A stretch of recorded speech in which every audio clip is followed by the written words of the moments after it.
रत्नावली की ऐसी कौन सी बात जो तुलसीदास के हृदय में उतर गई। तुलसीदास अपनी पत्नी रत्नावली से बहुत प्रेम करते थे।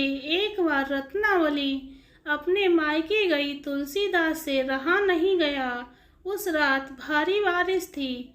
रत्नावली का घर नदी के उस पार के गांव में था। तुलसीदास पत्नी से मिलने के लिए बारिश में निकल पड़े।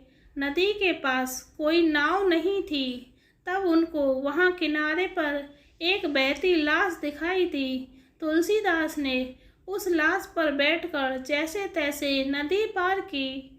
पत्नी के घर पर पहुंचकर दरवाजा खटखटाया, लेकिन दरवाजा नहीं खुला।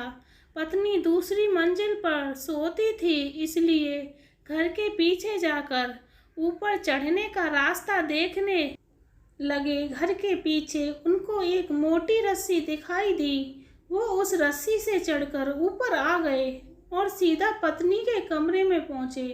पत्नी हड़बड़ा गई और बोली, इतनी रात बारिश में और वो भी ऊपर, आप कैसे आए? तुलसीदास बोले, रस्सी पकड़कर। पत्नी ने देखा रस्सी नहीं, सांप था।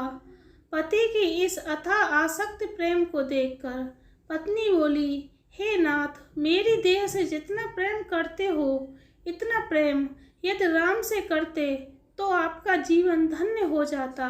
पत्नी की ये बात तुलसीदास के हृदय में उतर गई।